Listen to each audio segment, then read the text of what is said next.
اللہ تعالیٰ نے ارشاد فرمایا ہے کہ یا ایھا الذین آمنوا کتب علیکم الصیام کما کتب علی الذین من قبلکم لعلکم تتقون۔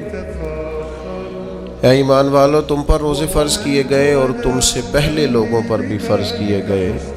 روزے کی فرضیت سے مقصود یہ ہے کہ تم پرہیزگار ہو جاؤ۔ روزہ صرف کھانے پینے سے رکنے کا نام نہیں، روزہ تقوی اختیار کرنے کا نام ہے۔ پاکستان کے حالات کو میں بھی جانتا ہوں اچھے طریقے سے، اور آپ بھی جانتے ہیں۔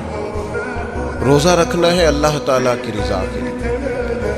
تو جو شخص جس منصب پر موجود ہے ان سب سے میری گزارش ہے کہ وہ روزہ بھی رکھیں، یہ بھی عبادت ہے۔ اور اگر وہ تاجر اور دکاندار ہیں تو غریبوں کو چیزیں بھی سستی دیں، یہ بھی عبادت ہے۔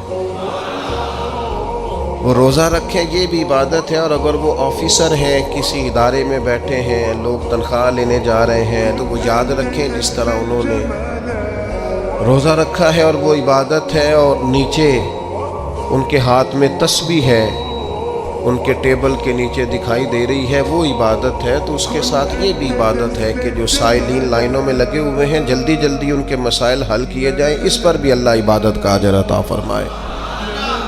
میری گزارش ہوگی ان سب لوگوں سے جو کسی بھی ادارے میں، کسی بھی مقام پر کوئی بھی خدمت سر انجام دے رہے ہیں، وہ اس بات کو اچھی طرح اپنے دل میں لکھ لیں کہ نبی پاک صلی اللہ تعالیٰ علیہ وسلم نے فرمایا، جب تک بندہ اپنے بھائی کی مدد میں رہتا ہے، اللہ تعالیٰ بھی اس کی مدد کرتا رہتا ہے۔